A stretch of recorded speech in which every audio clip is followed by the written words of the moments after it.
Waalaikumsalam warahmatullahi wabarakatuh. Terima kasih banyak Prof. Dian Masyita, Masya Allah ini atas inspirasinya dan juga ini materi yang telah disampaikan juga insya Allah juga menambah ya wawasan kita semuanya dan juga paradigma baru ya mengenai investasi khususnya terkait tentang cryptocurrency. Dan saya kira ini untuk poin-poin apa namanya dari pemaparan dari Prof. Dian Masyita saya kira sudah sangat banyak dan sudah sangat jelas ya dipaparkan oleh Prof. Dian Masyita dan intinya adalah ya untuk investasi ini ya untuk cryptocurrency ini tentunya kita harus juga menjadi investor yang juga cerdas ya karena ada beberapa risiko antara lain yang harus diemban oleh para investor ini sebelum ya membeli atau berinvestasi cryptocurrency ini ya salah satunya adalah volatilitas ya dan juga ada risiko-risiko lain terkait misalnya privacy kemudian keamanan ya dan ini juga bukan hal yang juga cukup serius saya kira ya. Terus selain itu juga ya beliau juga memaparkan juga ya bahwasanya setiap instrumen juga kan seharusnya itu juga ada regulator yang mengatur ya dan itu juga ternyata ya cryptocurrency umumnya ini belum diatur ya belum diatur dan jadi disampaikan oleh Prof. Dian Masyita juga bahwasanya apabila suatu instrumen tidak diatur maka setiap pihak akan mengambil kesempatan dan situasi akan liar tak terkendali dan ini sangat penting ya. Jadi Masya Allah tadi Prof. Dian mengingatkan kita supaya kita tidak lengah ya di tengah-tengah mungkin tren ya dan juga apa namanya tren ya khususnya yang ada di masyarakat gitu ya tanpa terkecuali. Selanjutnya Prof. Dian Masyita juga menekankan ya bahwasanya negara juga ya di berbagai negara di belahan dunia ini membutuhkan banyak dana ya dana murah untuk mengatasi permasalahan dan beliau juga mengingatkan bahwasannya bijaksana kalau uang ratusan triliunan setiap hari tersebut ya yang ditransaksikan untuk membeli Bitcoin dan lain sebagainya ya dan seterusnya ya itu sayang sekali ya istilahnya kalau misalnya lari ke tempat-tempat yang tidak jelas ya kalau lebih seperti itu. Nah, sementara pemerintah berhutang ke luar negeri dalam jumlah besar ya. Jadi seharusnya kita selaku warga negara Indonesia yang baik ya, juga sebenarnya bisa kita membantu ya dengan salah satunya mungkin ya membantu ya menaruh uang-uang kita itu di investasi-investasi kalau bisa mungkin yang berkaitan dengan sektorial ya seperti itu ya.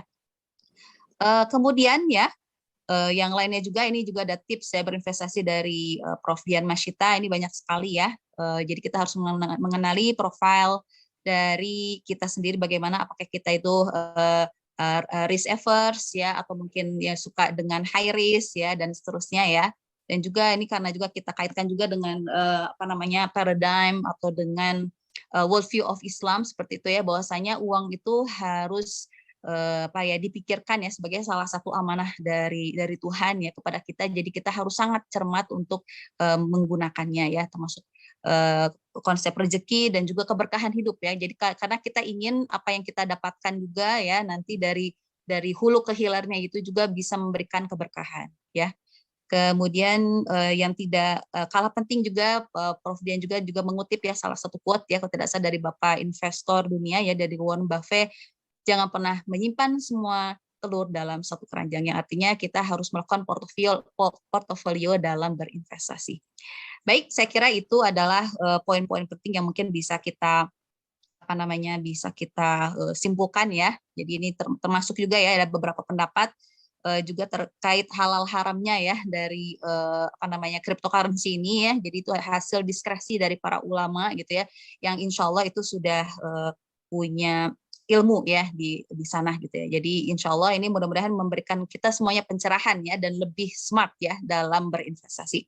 Baik, itu saja ya untuk kesimpulannya. Dan alhamdulillah ya sekarang sudah bergabung ya sekitar 418 ya partisipan alhamdulillah Prof. Dian ya ini sangat antusias dengan materi Prof. Dian Masyita ya alhamdulillah dan ini juga sudah banyak sekali pertanyaan yang diajukan tapi mungkin untuk kali pertama ya mungkin saya akan persilakan ya kepada penanya terlebih dahulu yang sudah raise hand ya pada Bapak Budi Purnomo, kalau tidak salah ini Pak Budi ini adalah dosen dari Prodi Akuntansi ya, Fakultas Pendidikan Ekonomi dan Bisnis UPI. Silakan Bapak,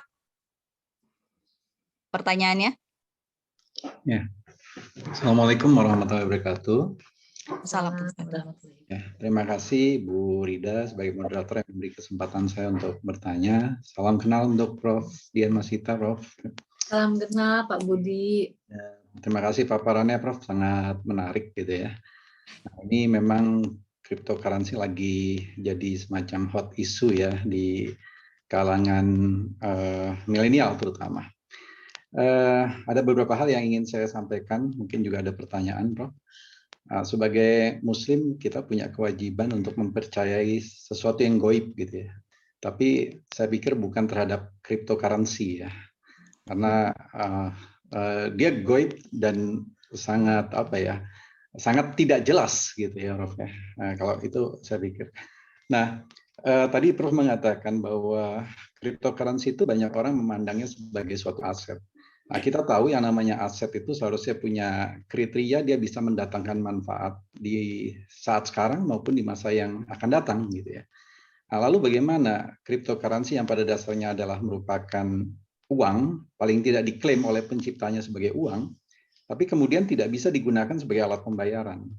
Nah, itu terus bagaimana dia bisa mendatangkan manfaat gitu. Uang yang real, uang fisik saja, itu sebenarnya manfaatnya kan hanya ketika dia ditukar dengan barang yang real ya. Kalau karena kita tidak bisa mengkonsumsi uang secara langsung.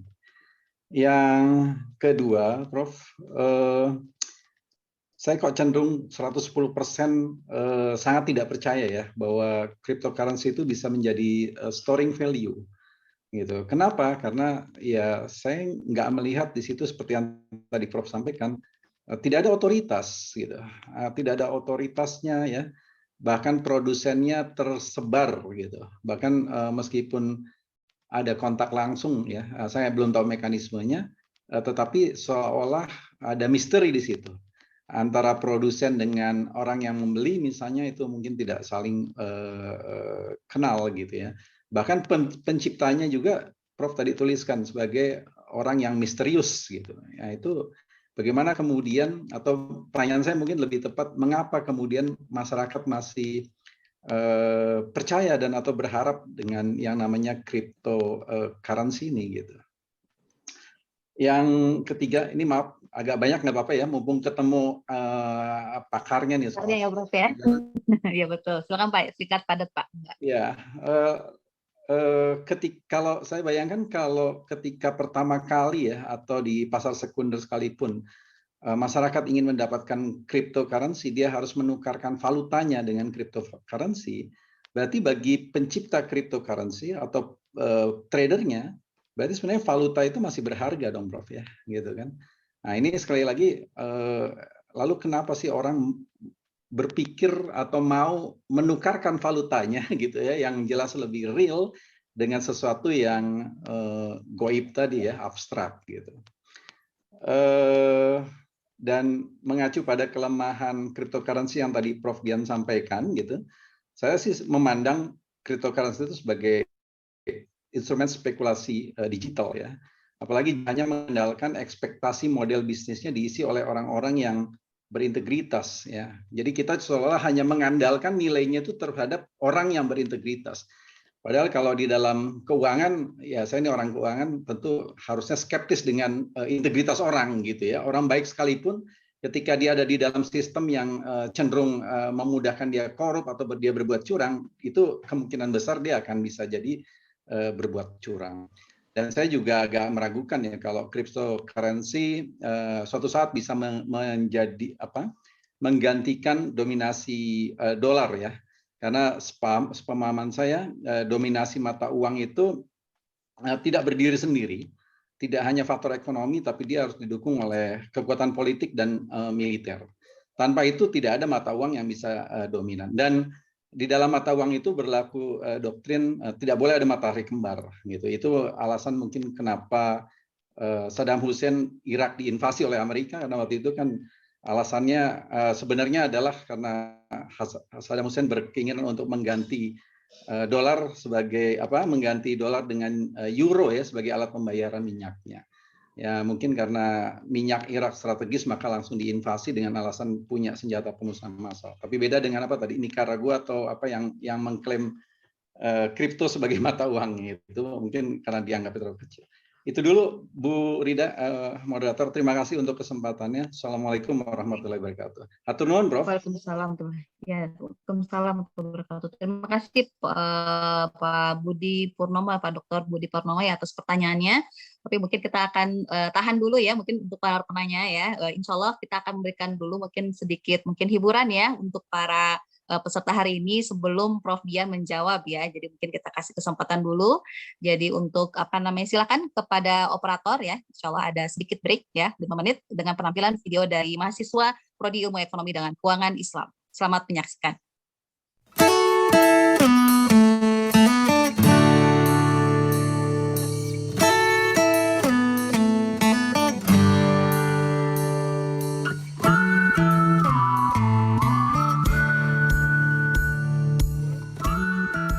Assalamualaikum,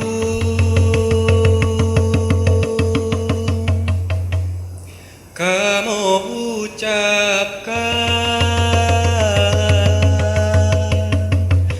ke Bandung Rakan Jame Bantekan. Assalamualaikum Bointan buleun lon mobri saleun tuarerin ka kejame teka karena salem nabikeun sunah jarota mumat syarat mulia syarat mulia cu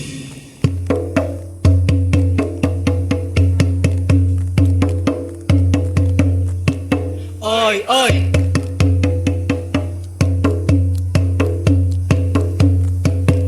jula jula jula juangan diglesinan padetan merasa kasep kagup hai bohate hancur hati dalam dada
basi.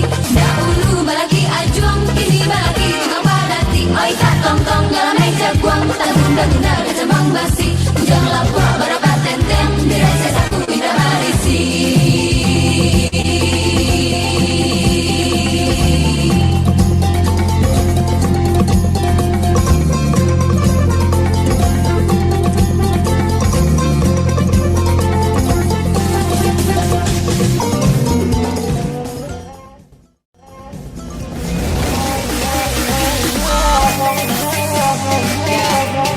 Terima kasih.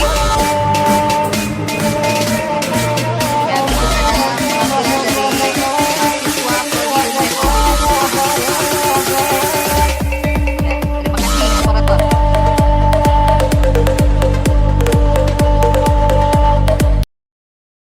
Oke, baik, alhamdulillah ya, itu sedikit ada persembahan daripada mahasiswa Prodi Ilmu Ekonomi dan Keuangan Islam ya. Jadi alhamdulillah ini mahasiswa dengan kreativitasnya ya.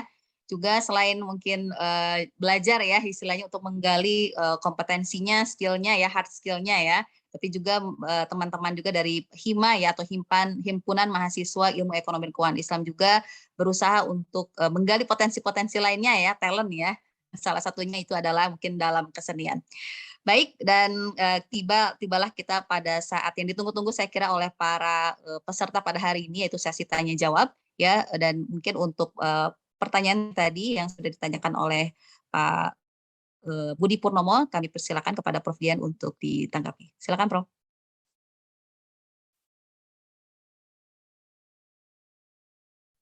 Ya, Prof. Kenapa, Prof? Ada? Oke. Iya. Belum di-unmute, Prof. Ya, saya lagi baca ini juga pertanyaan-pertanyaan di chat menarik sekali gitu. Yep. Nanti kita bahas Ya, itu Prof. ya. Oke, Ya, menanggapi tadi dari pertanyaan Pak Budi Purnomo. Jadi perlu diingat di sini bahwa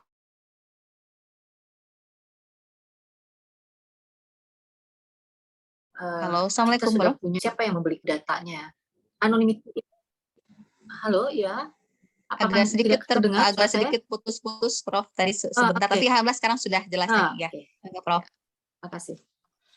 Tadi Pak Budi Purnomo itu adalah generasi saya, generasi generasi baby boomer atau milenial akhir begitu ya, yang berpikir kita dapat ilmu ekonomi dan keuangan yang memiliki pakem-pakem yang kuat lah ya, dalam artian sementara anak muda 66% itu dari pemain kripto itu umurnya 18 sampai 35. Mereka punya pemikiran sendiri, dunia sendiri karena dipengaruhi oleh influencer.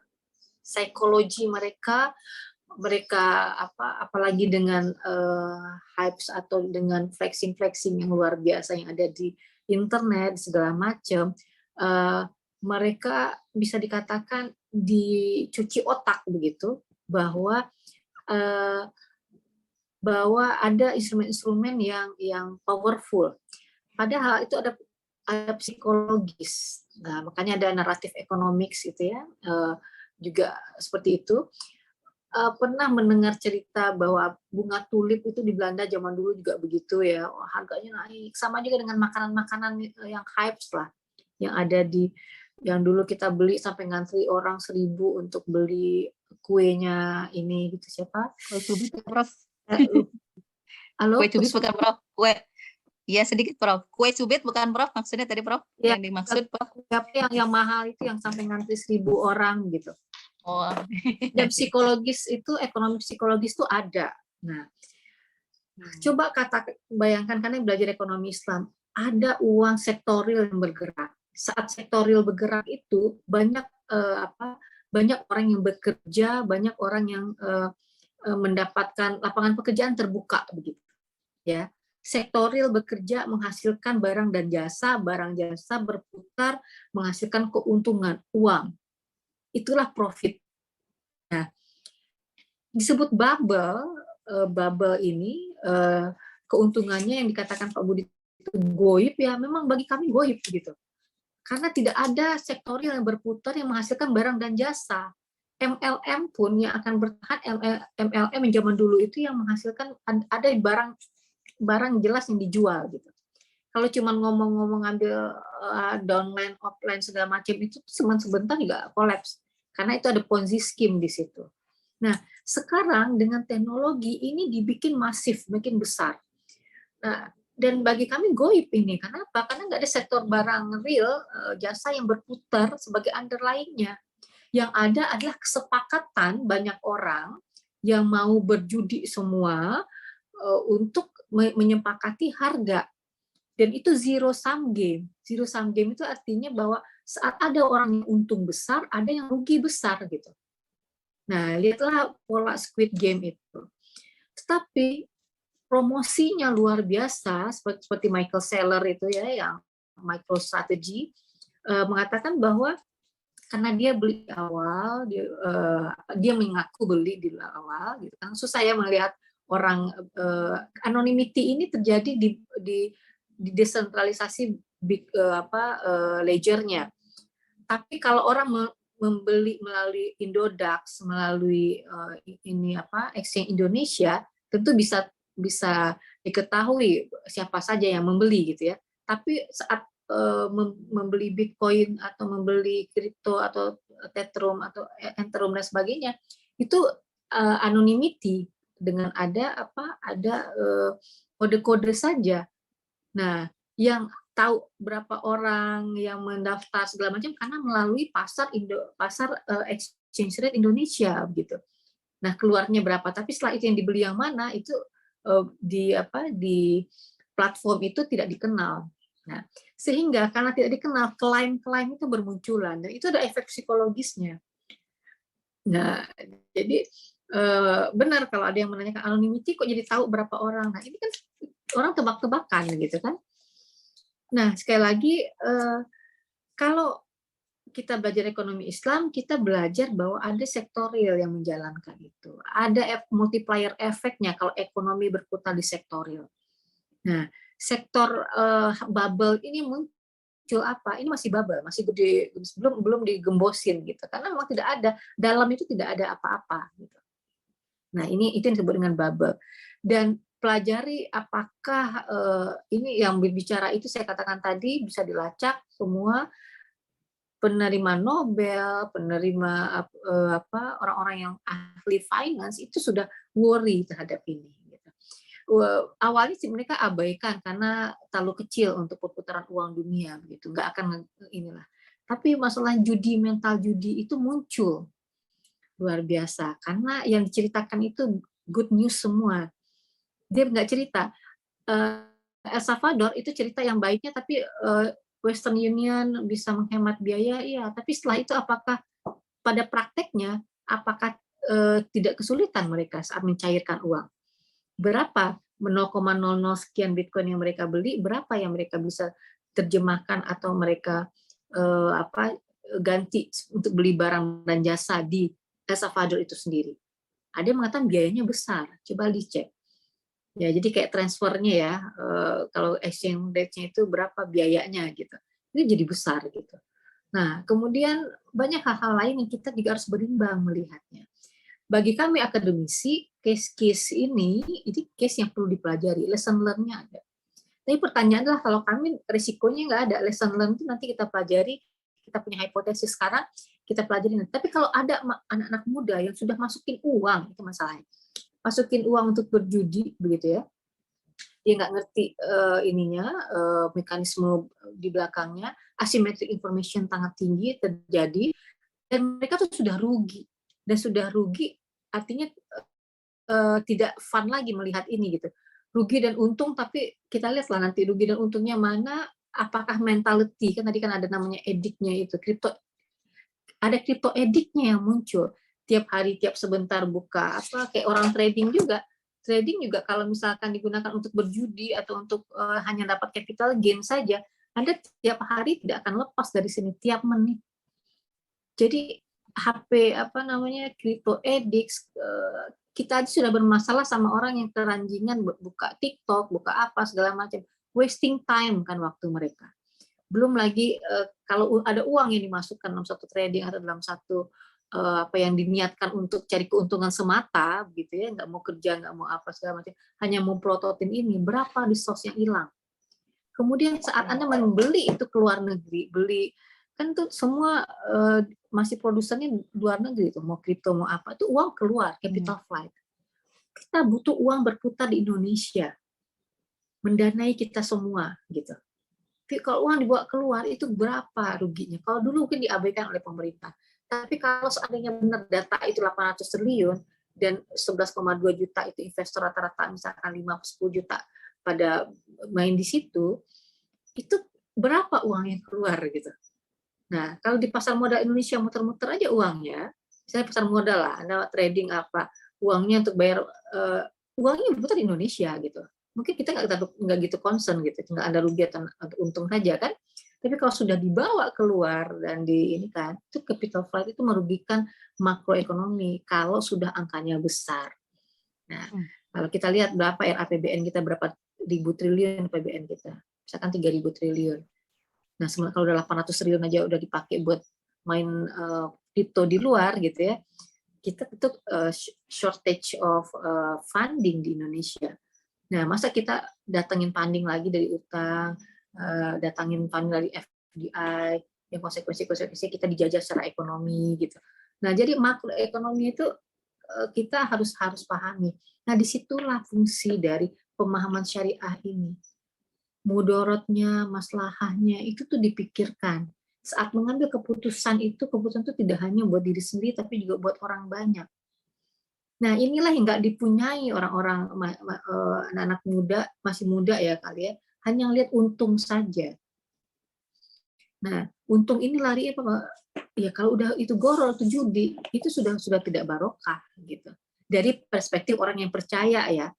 Kenapa kita bicara halal dan haram? Karena kita belajar di studi ekis, ekonomi keuangan Islam. Jadi jangan disalahkan kalau kita masih topiknya halal dan haram di sini. Karena itulah pedoman kita dalam mengambil keputusan. Bisa saja saya bicara ini tidak berlaku bagi orang di luar sana gitu, yang tidak percaya sama halal dan haram. Beda lagi yang saya ceritakan. Saya akan buka aja Paul Krugman ngomong apa, Warren Buffett ngomong apa, segala macam bicara apa. Itu yang logika itu yang kita harus sosialisasikan. Tapi kalau di sini sudah lebih pasti bahwa spekulasi itu tadi yang Bapak katakan, Pak Budi katakan, ya kami mengeri gitu dengan pola berpikir suatu yang keuntungan goib yang tiba-tiba besar begitu gitu. Too good to be true lah. Kalau too good to be true, ya too good to be true gitu maksudnya. Nah, itu menarik. Kemudian skeptis, kita nggak tahu siapa orang di belakang itu. Jadi akan mudah semua dijadikan permainan, karena kita nggak tahu siapa yang bertanggung jawab dan sebagainya. Katanya sistem yang adil, bertanggung jawab. Nah, tapi kenyataannya karena tidak diatur, ada kelemahannya. Orang pun yang ada di situ tidak semuanya baik gitu, semuanya yang berkesempatan.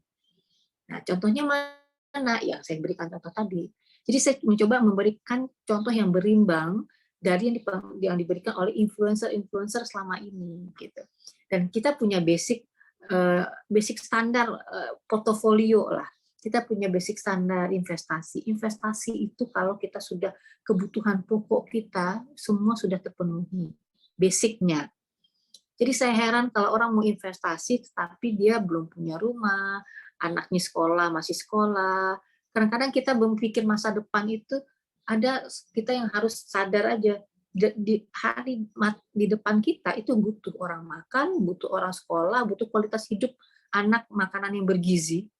Gak ada lagi mikir-mikir investasi. Ini pengalaman hidup saya gitu. Kadang-kadang ada kita bekerja masalahnya. Berharaplah dengan bekerja kita itu future income kita ada. Nah, ini anak-anak sekarang kan tidak begitu. Mereka nggak mau bekerja, sibuk dengan ngutak-ngatik portofolio mereka. Malah pekerjaan mereka tinggalkan karena sibuk ngutak-ngatik yang 10-20 juta itu gitu. Jadi kalau menurut saya wajar kalau banyak orang sekarang yang bertanya, kalau ada melamar pekerjaan satu kantor, SDM-nya nanya, kamu punya portofolio aset apa? Kalau menurut saya, kalau dia punya portofolio aset yang banyak judinya, saya nggak mau pekerjakan dia. Karena saya kebayang konsentrasinya orang tersebut akan perubahan harga yang turun naik tiap hari itu akan mengganggu konsentrasinya di pekerjaan. Cabang ya, Prof, ya? Iya, Konsentrasinya ya? nah itu edik, itu stresnya luar biasa. Saya nggak akan pekerjakan orang-orang seperti itu. Nah, jadi lupa deh bahwa bekerja itu adalah future income. Bekerja kan kita ada karirnya, ada peningkatan ilmunya segala macam. Itu jadi hilang bagi anak muda sekarang. Sibuk saja dengan berjudi gitu, berjudi online. Nah, concern kami adalah masa depan mereka, mental mereka. Rugi mereka nggak, ya itu rugi masing-masing. Semua dapat pelajaran nanti, tetapi ada nilai-nilai value yang hilang gitu. Nah, barokahnya, berkahnya.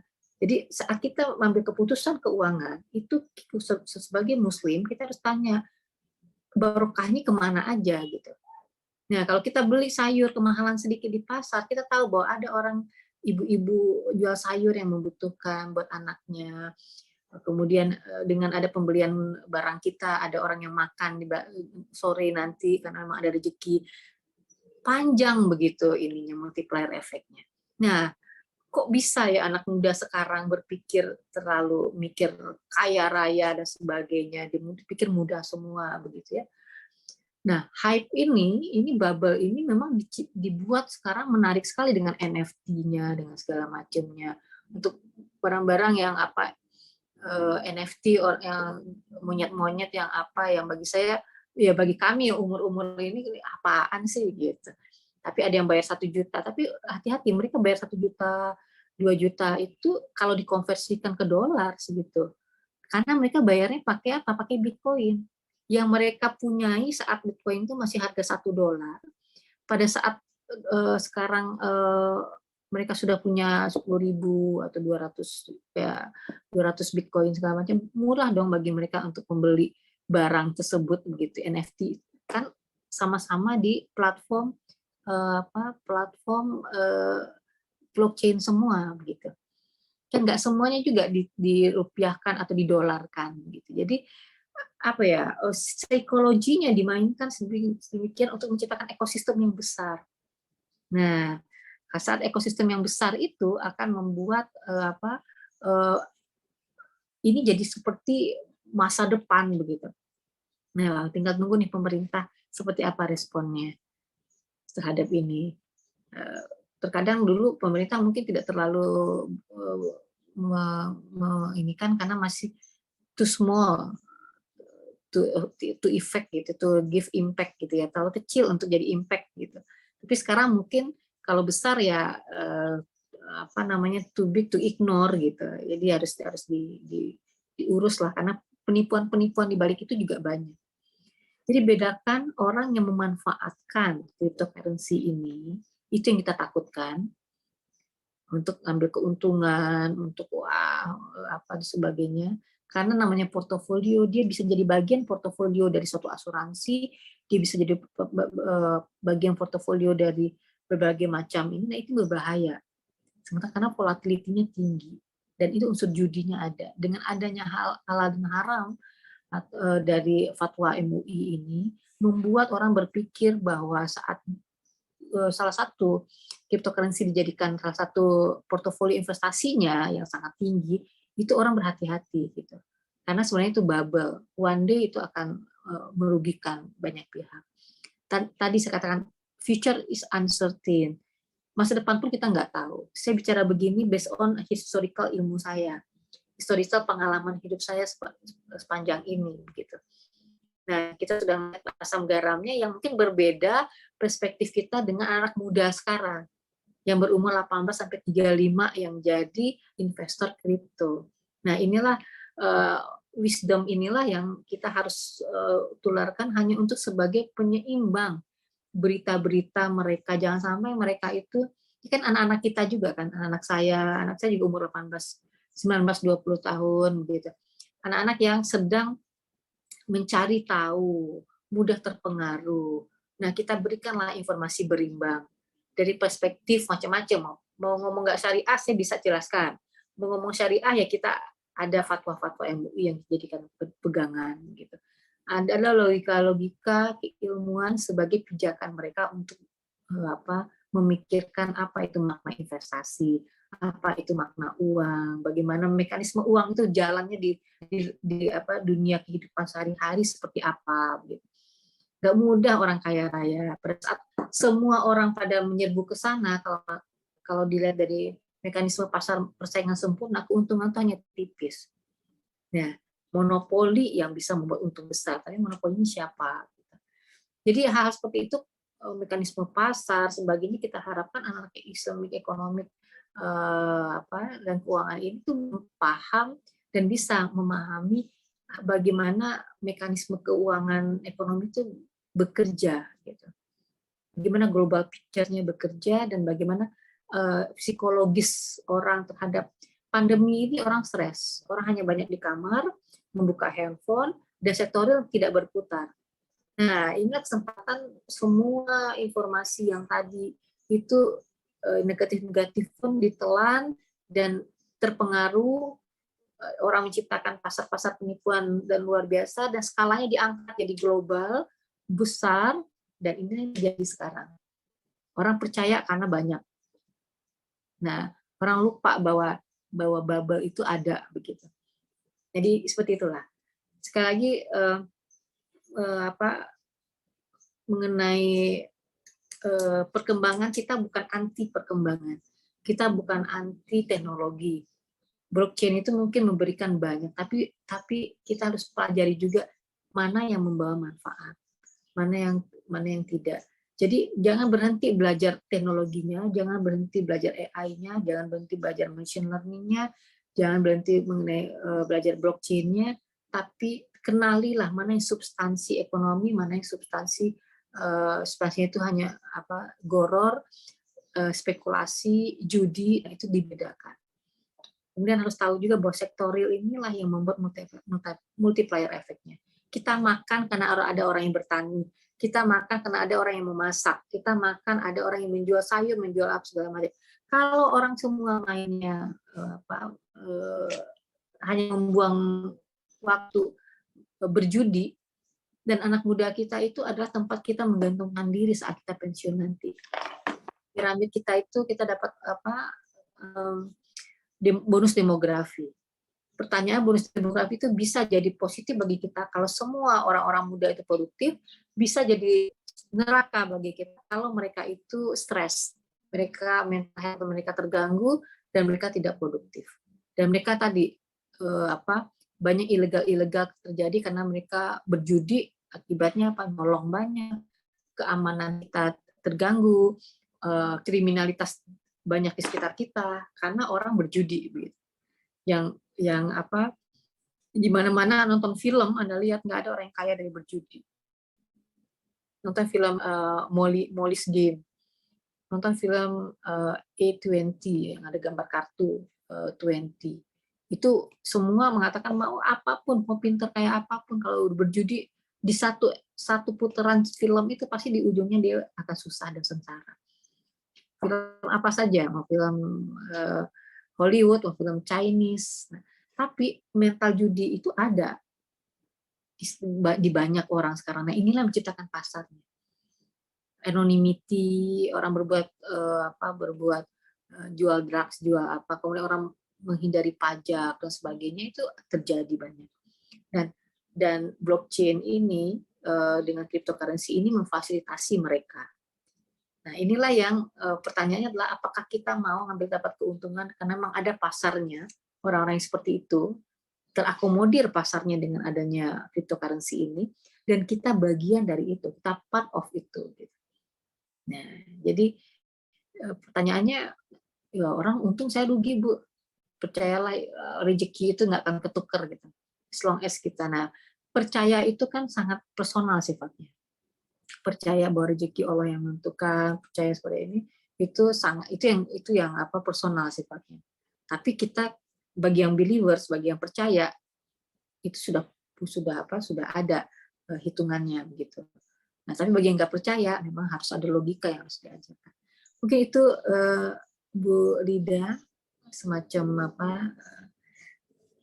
mencoba merangkum pertanyaan-pertanyaan dari beberapa orang yang ada saya baca tadi di chat, dan juga pertanyaan Pak Budi Purnomo. Gitu, terima kasih. Oke, baik. Terima kasih Prof ya atas tanggapannya ya. Ini sangat jelas sekali ya. Oke, baik. Mungkin kita akan beralih ya.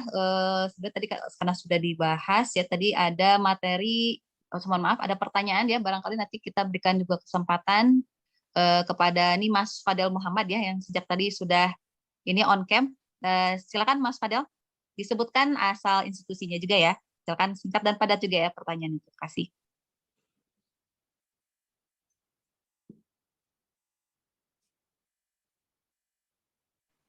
Silakan, sudah di-unmute. Baik, Assalamualaikum warahmatullahi wabarakatuh. Waalaikumsalam. Terima kasih kepada Ibu Moderator telah memberikan kesempatan bagi saya untuk bisa bertanya langsung, berdiskusi dengan Prof. Dian Masyita. Ini adalah kali keduanya saya bertemu dengan Prof. Dian, karena sebelumnya di Batu Sangkar, itu sewaktu kegiatan visiting doktor, alhamdulillah saya diberi kesempatan oleh Allah Subhanahu wa taala untuk bisa bertemu langsung di sana, dan alhamdulillah diberi kesempatan juga untuk berjumpa walaupun lewat media Zoom. Baik, sedikit perkenalan, nama saya Fadil Muhammad dari jurusan Perbankan Syariah IAIN Batu Sangkar. Saya masih mahasiswa. Pertanyaan saya, Prof, mungkin ada dua. Yang pertama, kemarin ini kan viral ada seorang yang bernama Ghazali ya, kalau nggak salah, itu dia kayak mendadak begitu karena menjual foto selfie-nya itu di NFT, non-fungible token gitu. Saya melihat secara spontan, ini mungkin ada kaitannya dengan cryptocurrency gitu.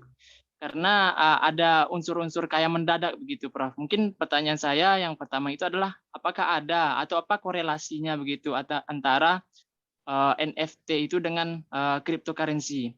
Kemudian yang pertanyaan yang kedua, setelah kita bahas tadi tentang mata uang kripto, itu ibarat pisau bermata dua. Memang ada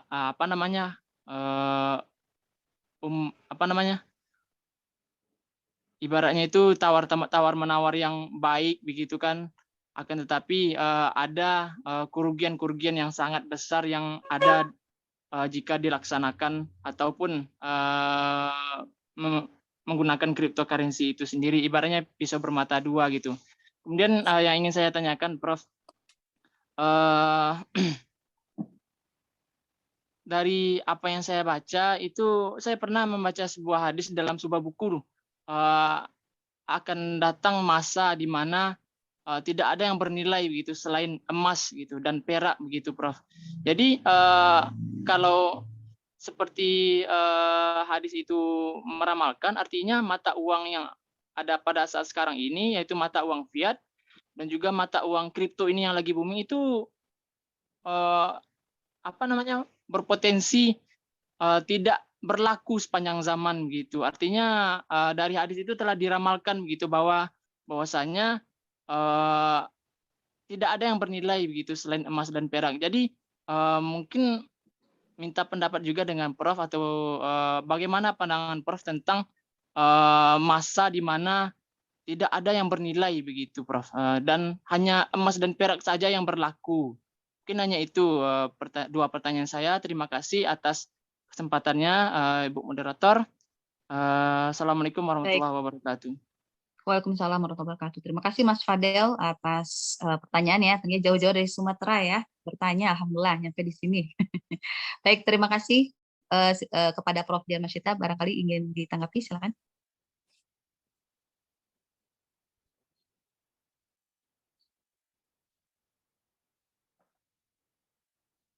Ya, halo Prof. Ya, oke. Baik. Saya coba jawab ya. Ya. Pertama mengenai Ghazali. Ghazali itu orang yang beruntung lah. Beruntung, dia berapa tahun dia berfotonya ya, itu berapa tahun, 4 tahun, 5 tahun. Tanpa dia niatkan mungkin untuk NFT dan sebagainya, dia punya suatu, itu yang dinilai orang di awal. Jadi kadang-kadang NFT ini adalah dia menggunakan platform, nanti jual belinya pakai Ethereum, pakai mungkin bisa bikin Bitcoin atau apa ya. Tapi jual belinya ini sebenarnya kayak kita jual lukisan.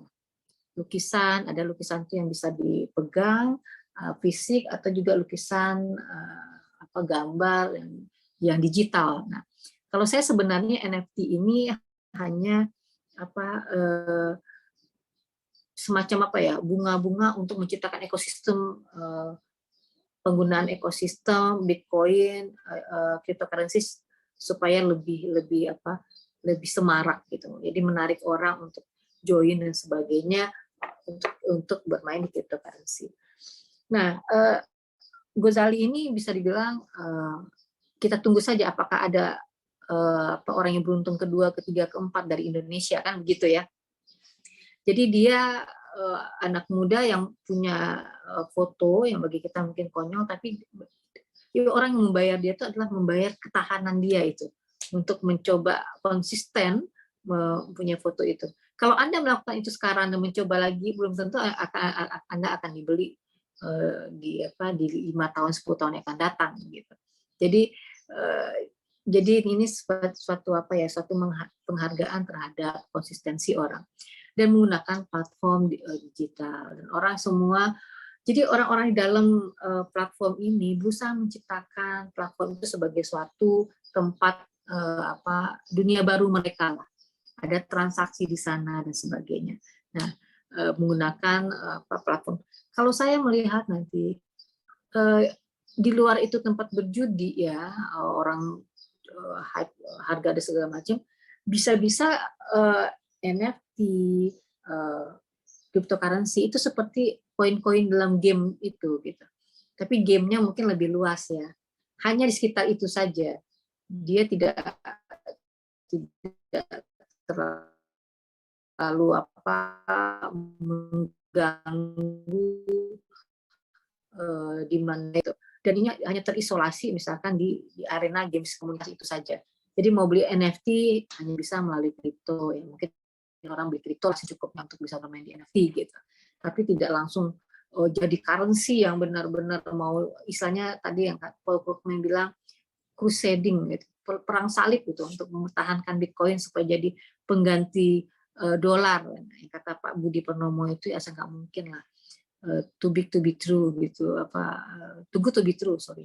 Kalau ini untuk jadi kenyataan gitu. Oke, jadi itu NFT memang dia menggunakan, jadi kalau dihargainya pun tadi itu Gozali itu yang sekian miliar itu kan dalam NFT-nya, dalam kriptonya. Kalau dirupiahkan, misalkan dia dibeli 0,02 Ethereum, itu senilai misalkan 4 juta begitu. Satu foto. 4 juta itu senilai 4 juta. Nah, kalau misalkan uang itu dikumpulkan oleh penjualan itu dalam Ethereum dikumpulkan oleh Gozali, uang tersebut kalau dia langsung tukerkan pada saat Ethereum lagi mahal, ya dia bisa rupiahkan segitu gitu. Seharga miliaran itu. Tapi kalau dia tahan lama dan Ethereum saat itu lagi turun, value-nya tidak seperti yang disebutkan di awal. Tidak senilai misalkan 15 miliar itu atau 13 miliar.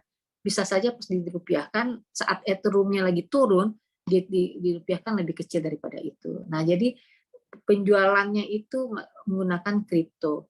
Bagaimana tujuannya supaya orang familiar dengan kripto-kripto ini. Mulai dari NFT dulu. Dan banyak cara exposure lain yang luar biasa, tapi silakan aja Anda coba jadi pemain nanti. Apakah Anda dapat benefit nggak di situ atau biayanya? Karena masuk OpenSea itu saja harus ada semacam biaya pendaftaran, register dari suatu NFT Anda yang Anda mau jual. Yaitu biayanya mahal. Sekian Ethereum atau sekian Bitcoin.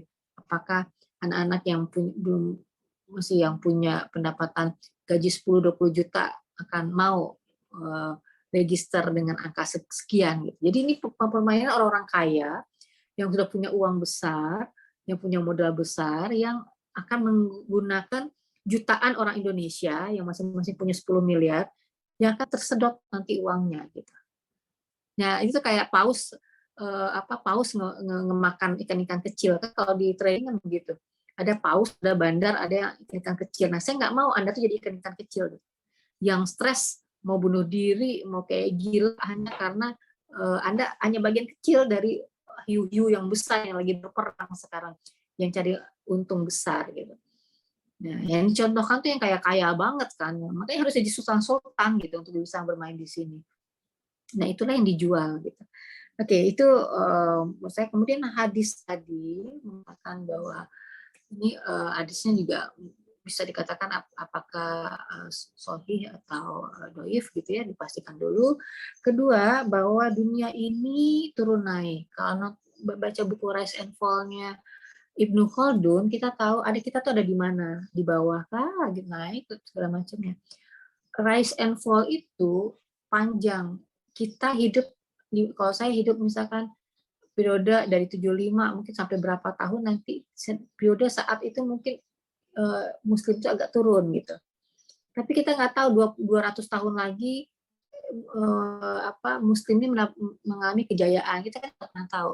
Nah, kita berada di posisi mana sekarang. Nah, begitu juga mata uang. Mata uang kalau dia ada cadangan, kita kayaknya nggak mampu berharap terlalu banyak ingin dikonversi ke emas, karena kita tidak memiliki emasnya gitu masalahnya. Ya, kalau semua diinikan ke emas tadi, siapa yang memiliki emas? Anda lihat kan tadi grafiknya, Amerika malah digabungkan 3 negara, Italia, Prancis, dan Jerman digabungkan, masih besar Amerika gitu. Nah, apakah Freeport itu dulu bertahun-tahun di Indonesia mengeruk itu, kita kan nggak tahu detailnya. Ya silakan Anda pelajari bahwa kita sudah dikeruk emas kita dibawa ke sana gitu. Nah, jadi Amerika yang pemiliknya. Jadi ya tetap aja mereka yang akan besar nanti. Jadi emas dan dinar iya, tapi mahal jadi emas dan dinar itu karena memang harga pasar internasionalnya cukup mahal. Nah, sekali lagi, apakah Islam menuntut kita untuk men-storing value banyak-banyak sampai 100 tahun kita hidup, sampai 20 tahun misalkan, butuh miliaran-miliaran kita storing value dari aset kita. Rasanya Islam tidak seperti itu mengajarkan. Malah Nabi aja mengatakan bahwa ya duit ada, diputarkan, setiap diputarkan akan ada penciptaan lebih banyak gitu uang tersebut dari kegiatan aktivitas kita gitu, dari kegiatan kita sehari-hari gitu. Nah, ini juga ada filosofinya bahwa uang nggak boleh berputar hanya di golongan tertentu. Uang itu harus berputar karena menciptakan ekonomi sektorial itu yang nah seperti itu. Jadi tidak ada yang menyimpan terlalu. Jadi kita nggak usah terlalu punya emas sampai banyak-banyak, terus pajaknya juga zakatnya juga harus besar diberikan. Tapi kita percaya bahwa rezeki itu karena kita menciptakan kegiatan aktivitas kita lah yang menciptakan rezeki kita. Aktivitasnya macam-macam. Nah, rezeki kita memang dicukupkan Allah gitu. Kalau kita percaya rezeki kita dicukupkan Allah. Jadi kita nggak usah greedy tadi. Orang kan greedy kan. Kenapa greedy? Karena dia takut sesuatu yang masa depan. Dia karang-karang sendiri masa depannya. Dia hitung-hitung secara matematis. Kemudian dia kumpulkan dari sekarang. Gitu. Nah, apakah konsep menabung itu ada di Al-Quran? Belum tentu juga. Kalau ceritanya Nabi nggak pernah ada uang yang dia tabung gitu. Nabi sebelum tidur semua udah didistribusikan semua. Di bisnisnya atau dibagi-bagikan ke orang. Nah, tapi kerjanya terus gitu. Jadi kalau saya personally, saya belajar dari situ. Kita buka semua wadah-wadah untuk menampung aktivitas, rezeki gimana Allah aja nanti gitu. Nah, tapi kan itu harus percaya konsep itu. Nah, itulah gunanya agama. Nah, kalau orang yang tidak beragama, dia pegangannya logika. Nah, dia berhitung. Dia bekerja keras menghitung segala macamnya.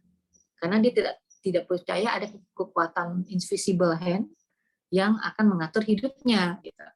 Rezeki nih. Kalau saya berpikir Anda mengotot rezeki yang A, kalau rezeki Anda asalnya dari B, tetap aja B. Gitu. Nah, bagaimana bisnis modelnya, matematikanya memang belum terbatas ilmu ekonomi memahami itu gitu. Nah, tapi dengan kita padukan, kita belajar sejarah, kita belajar ada filosofis Islam yang sebagai patokan kita bermuamalah, kemudian kita belajar ekonomi juga konvensional. Kombinasi itu membuat kita berpikir, kita bisa melihat big picture, global picture dari permasalahan ini. Nah, jadi memang harus banyak baca Iqra itu penting gitu. Nah, memadukan antara tadi mana yang sisi kan tujuan ultimate goal-nya apa? Bahagia dunia dan akhirat. Nah, terkadang orang lupa, orang berpikir berat-berat masa yang akan datang. Tapi kalau kita saja punya lingkungan, kita ya ini masalah health, mental health ya, kesehatan mental. Saat kondisi begini susah, pandemik begini, kita lihat orang lain berlebihan ya di Instagram segala macam, psikologis kita terganggu. Nah, tapi kalau kita punya agama, kita balik lagi, rezeki orang sudah ada. Dan alhamdulillah biasanya orang yang berpikir begitu, ada aja rezeki selama dia bergerak terus, dia beraktivitas, dia berjalan, dia berpikir, dia dia menulis, menyebarkan ilmu misalkan, atau memberikan jasa sana sini, sehingga ada aja rezekinya gitu. Tapi nggak berhenti. Kalau berhenti, Anda ya misalnya kan cuma tiduran atau apa, susah gitu. Jadi pemahaman itu memang harus dipahami sehingga tidak mudah terpengaruh oleh godaan orang. Nah, indikatornya apa? Substansi bisnis yang ditawarkan itu apa sih? Substansi ininya uang itu apa underlying-nya, apa asetnya, apa ekonomi yang bisa membawa dampak positif begitu. Nah, kalau itu jadi pegangan, mungkin tidak mudah Anda diiming-imingi oleh investasi bodong.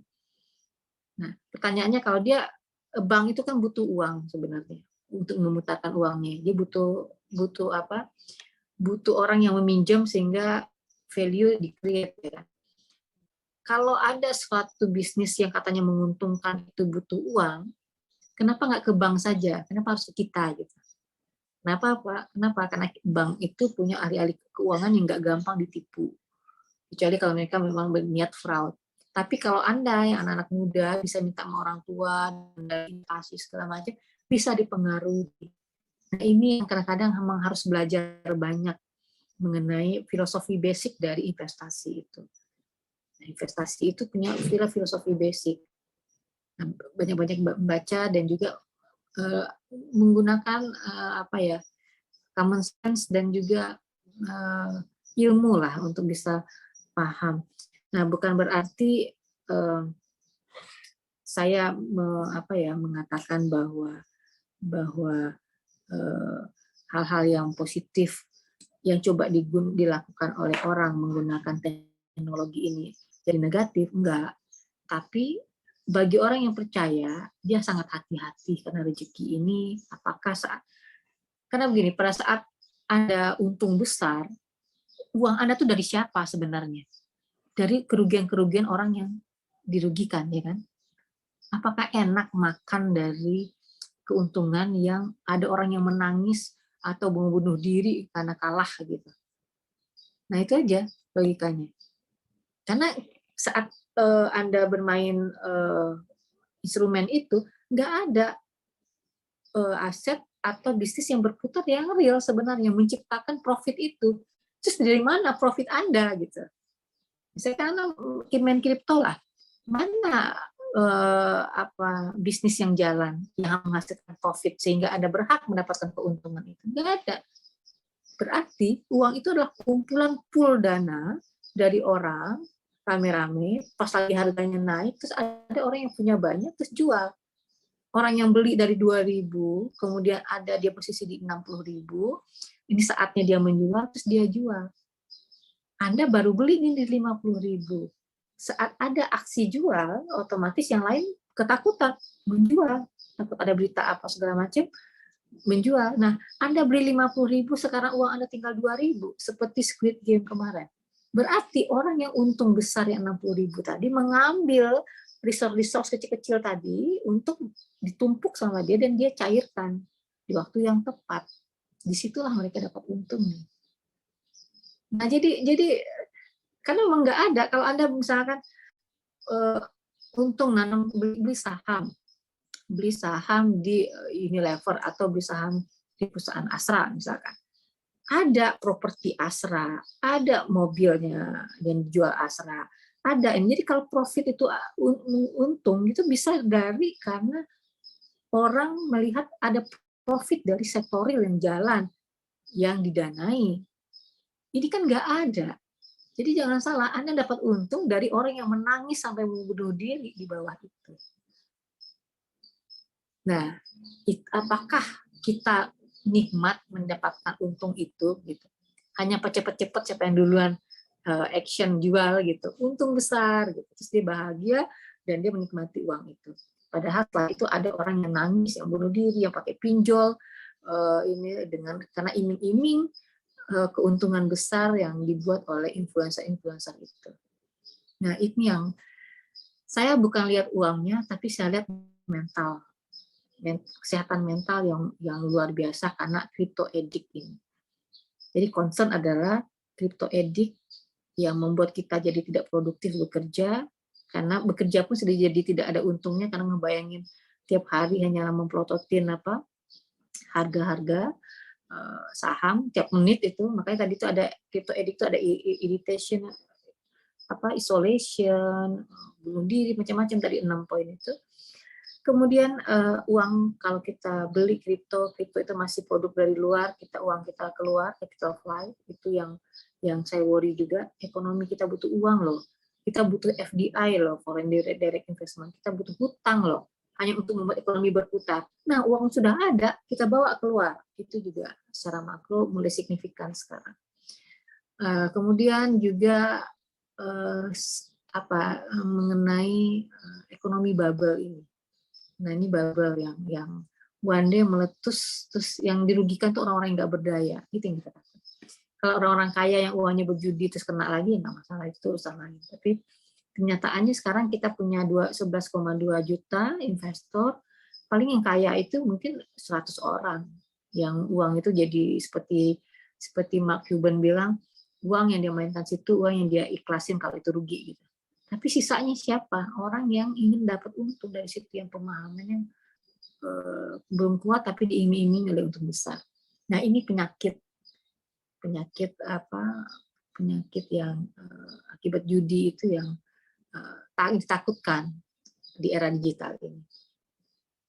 Dalam teknologi blockchain-nya kita siap untuk pelajari, eksplor lebih lanjut, siapa tahu bisa dimanfaatkan untuk lebih besar kemaslahatan dan mempercepat ini keuangan. Jadi transparansi keuangan bisa dibuat dari blockchain dan sebagainya. Tapi tidak blockchain yang hanya untuk membuat cryptocurrency begitu. Baik, terima kasih Prof atas jawabannya. Ya, mudah-mudahan untuk Mas Fadel, mudah-mudahan sudah terjawab semuanya ya pertanyaannya ya. Oke, alhamdulillah ini berarti ini sudah pertanyaan-pertanyaan ya. Masya Allah ini masih sangat banyak sebenarnya Prof ya, tapi karena ini waktunya kita tinggal beberapa saat lagi nih, khususnya untuk para bapak-bapak yang mau siap-siap untuk Jumatan sepertinya ya. Oke Prof, dan mungkin ya dengan di sesi ini ya mungkin akan kami cukupkan sampai di sini ya. Jadi mohon maaf kepada para penanya yang tadi sudah present dan juga bertanya via chat. Mudah-mudahan sudah terjawab ya sedikit banyak oleh Prof Dian Masyita, karena tadi juga secara dirangkum jadi sudah dijawab oleh beliau. Baik, selanjutnya saya kira mungkin kami persilakan juga kepada Prof Dian Masyita untuk memberikan closing statement ya dari acara ini. Silakan Prof. Oke, terima kasih Terida. Saya di sini closing statement-nya mungkin sederhana ya. Memang ini dunia baru, kita harus belajar. Belajar dan belajar. Belajar untuk paham substansi apa yang sebenarnya terjadi. Kita juga belajar mengenai agama, bagaimana Islam menuntun kita dalam memahami rezeki, kebahagiaan dunia dan akhirat. Itu suatu holistik terintegrasi. Nah, ini yang menarik. Ilmu kita diajarkan untuk melihat sesuatu itu tidak parsial-parsial, tapi terintegrasi dengan baik, holistik begitu. Jadi kita tahu bahwa pasti Al-Quran punya alasan menyatakan Allah ya melalui Al-Quran mengatakan bahwa judi itu nggak boleh, sesuatu yang riba itu haram, pasti ada alasannya. Ada yang terbuktinya sekarang atau mungkin terbuktinya sekian tahun lagi. Nah, tetapi kalau judi itu kan kita juga udah lihat di zaman dulu. Nah, judi sekarang dibungkus dengan teknologi. Ini yang membuat orang ragu. Ini yang membuat orang bingung begitu. Dia kurang kemampuan teknologi atau apa begitu. Tetapi kita sama-sama saling melihat, saling mempelajari bahwa teknologi pun ada kesempatan orang untuk menjadikan ini jadi judi terbesar gitu. Kemudian apakah menyimpan harta yang bermiliar-miliar itu jadi karakter orang Muslim begitu? Bukankah kita harus segera mendistribusikannya? Dan Allah menjanjikan bagi yang rajin mendistribusikannya, dia dapat multiplier efek yang juga akan mampir ke dia. Jadi ada feedback loop begitu. Dan kita juga balik lagi gitu, harus keluar dari godaan-godaan sekarang, karena bagi anak muda ini terutama 18 sampai 35 tahun itu bagaimana pengaruh sosial media ini luar biasa, dan dia harus belajar banyak memahami berimbang, mencari informasi berimbang. Sosial media bisa membuat orang tapi sebenarnya ini ada waktu juga. Learning curve kita tuh masih kaget-kaget, lihat tiba-tiba orang kaya mendadak sebagainya. Suatu saat mekanisme equilibriumnya akan ada. Saat equilibrium itu mulai menyeimbangkan kembali, kita baru sadar. Tapi jangan sampai kita terlambat sadarnya. Kenapa? Saat kita sudah berdarah-darah, kita sudah, istilahnya kalau keluarga tuh udah cerai-berai karena hutang judi, kita nggak jadi nikah hanya karena kita pakai uang buat nikah, buat ini dulu, kita terjebak pinjol segala macam. Jangan sampai kita di awal ini sudah rugi duluan gitu, untuk baru sadar terakhirnya bahwa itu ternyata tidak baik ya gitu. Jadi dari awal kita saling mengingatkan saudara, teman, sebagainya, hati-hati. Islam mengajarkan substansi penting. Substansi itu apa? Ada bisnisnya walaupun kecil, ada asetnya yang jelas, yang terlihat. Boleh juga aset digital. Nah, NFT itu sebenarnya kalau itu kan kayak kita beli lukisan, kayak kita beli sesuatu. Tapi sekarang kan dijudiin orang gitu. Nah, itu yang agak mengerikan. Jadi di dalam itu sudah dibikin ekosistem yang juga sangat menarik. Tapi kita juga tidak menutup kemungkinan jangan sampai anak muda kita ketinggalan teknologi hanya karena nggak mau belajar, karena dikit-dikit menganggap bahwa teknologi itu judi. Itu juga rugi kita. Orang sudah India sudah kemana, orang China sudah kemana mengembangkan teknologi, kita takut memegang teknologi itu karena kita lihat negatifnya dulu. Enggak begitu. Kita harus pelajari, semakin kita pelajari, semakin kita paham ambil positifnya mana. Kita bagaimana kita memanfaatkan teknologi untuk positifnya ini kita begitu. Nah, jadi kita sama-sama concern karena anak muda ini adalah masa depan kita. Kalau memang datanya 66%, 18 sampai 35 tahun, itu harus benar-benar kita turun gunung begitu untuk membuat semua waras gitu untuk hal ini gitu. Nah, karena susah untuk waras kan zaman sekarang, karena kok tiba-tiba ada orang yang tiap hari bisa dapat 35 miliar begitu, tiap minggu bisa dapat menghasilkan dari TikTok, dari YouTube, yang segala macamnya.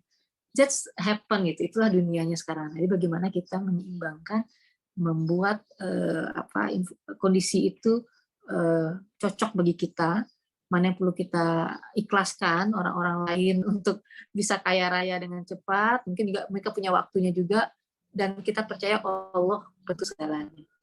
Ada waktunya orang-orang yang kaya raya itu juga tertipunya juga mungkin bisa aja banyak cepat juga nanti gitu, kita nggak pernah tahu. Nah, karena uncertainty, ambiguous, volatil dan kompleks itu di hadapan kita siap-siap. Kita nggak bisa hitam putih banget, tapi kita juga ya ngikutin arus lah. Kalau arus gelombang itu kalau kita ada di laut ya kita ngikutin, jangan dilawan gitu. Kita ngikutin tapi dengan cara yang tidak merugikan banyak pihak. Mungkin itu Bapak Ibu, diskusinya menarik sekali. Nanti saya berharap bisa diskusi langsung karena Ya, setiap Prof. orang 1000 masukan, 1000 perspektif. Betul sekali, Prof. Masya Allah, ini antusiasmenya tadi sampai menyentuh angka 400 lebih, Prof. Tadi 418 atau 420 ya, Alhamdulillah tadi sudah bergabung ya, Alhamdulillah. Dan mungkin juga ya, insya Allah, dan sebelum menutup diskusi kita ya, sebagai bentuk apresiasi dan kenangan dari kami, Prof, untuk Prof Dian Masyita ya, kami akan memberikan e-certificate ya, yang kami serahkan kepada Prof Dian Masyita PhD, mungkin barangkali bisa ditayangkan oleh tim operator. Ya, kami ucapkan banyak terima kasih kepada narasumber kita yang luar biasa ya pada hari ini. Semoga ilmu, energi dan juga menginspirasi kita semuanya untuk lebih cermat dan berhati-hati, khususnya dalam berinvestasi ya. Salah satunya adalah pada cryptocurrency ya. Dan semoga Prof Dian Masyita mudah-mudahan ya di waktu yang akan mendatang kita bisa berkolaborasi ya di waktu lain insya Allah. Baik.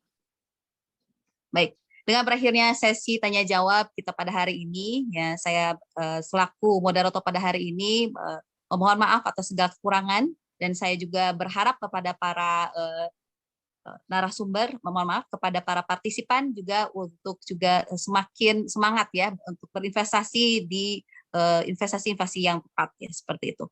Baik, itu saja dari saya. Alhamdulillah, terima kasih. Wassalamualaikum warahmatullahi wabarakatuh. Acara saya serahkan kepada MC. Terima kasih Prof Dian Masyita. Terima kasih Rida. Waalaikumsalam warahmatullahi wabarakatuh. Terima kasih kepada Ibu Rida Rosida, BSMSI, yang sudah memoderatori kegiatan pematerian kali ini, dan juga Ibu Profesor Dian Masyita, SEMT PhD, yang sudah memperluas wawasan kita terkait uang kripto ini. Pastinya ilmu tersebut sangat bermanfaat dan dapat dijadikan bekal untuk kita ke depannya. Baik, semoga silaturahmi yang terjalin tidak berakhir hari ini, namun bisa diberi kesempatan untuk berjumpa lagi di lain waktu. Seperti yang sudah diinformasikan di awal acara tadi, bahwa akan ada door prize, maka sudah saatnya nih kita memasuki pengumuman pemenang door prize yang akan mendapatkan hadiah berupa sebuah buku yang sudah disediakan oleh panitia. Berikut nama pemenang door prize kegiatan Stadium General hari ini.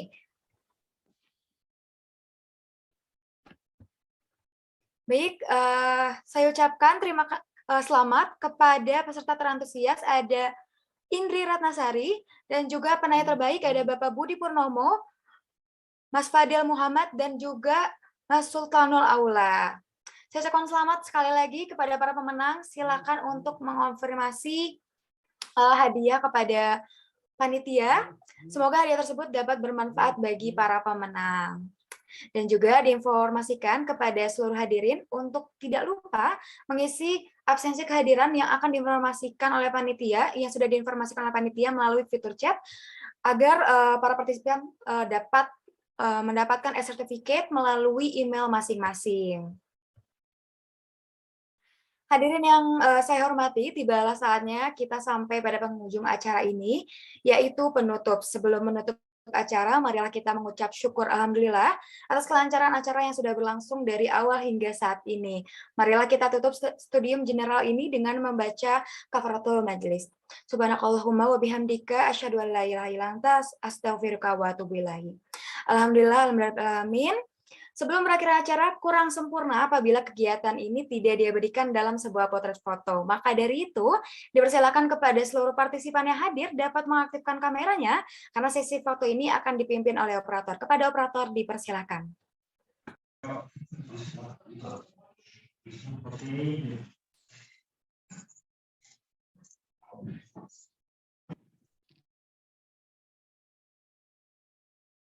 Silakan operator. Oke, ini di slide pertama dulu ya. 1, 2, 3. Lagi di slide kedua. 1, 2, 3.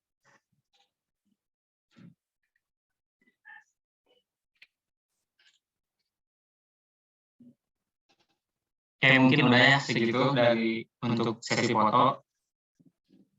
Mangga dikembalikan lagi ke perangkat acara. Baik, terima kasih kepada operator. Telah lengkap sudah acara demi acara kita lewati bersama. Semoga apa yang sudah kita dapatkan melalui studium general ini dapat bermanfaat dan kita aplikasikan dalam kehidupan kita sehari-hari. Amin, amin, ya robbal alamin. Saya ucapkan terima kasih kepada seluruh pihak panitia yang sudah berpartisipasi pada acara studium general kali ini dan sudah menyempatkan waktunya untuk hadir pada studium general kali ini, serta tentunya seluruh partisipan yang telah hadir pada kegiatan kali ini. Segala informasi terkini mengenai berbagai kegiatan yang dipersembahkan oleh Prodi Ilmu Ekonomi dan Keuangan Islam FPB UPI ini dapat dipantau melalui sosial media kami di Instagram @YEKI-UPI-Mumtaz, @HIMA-YEKI, Facebook resmi yaitu YEKI-UPI-Mumtaz, dan juga laman website resmi kami di http://yeki.upi.edu. Sebelum menutup acara ini, saya mewakili pihak penyelenggara memohon maaf apabila terdapat banyak kesalahan dan kekurangan yang diperbuat. Saya juga selaku MC memohon maaf apabila terdapat kesalahan kata dan tindakan, karena kesalahan semata-mata milik saya selaku manusia dan kebenaran mutlak milik Allah Subhanahu wa taala. Saya Nazira Azhara mohon pamit undur diri. Sampai jumpa pada kesempatan selanjutnya.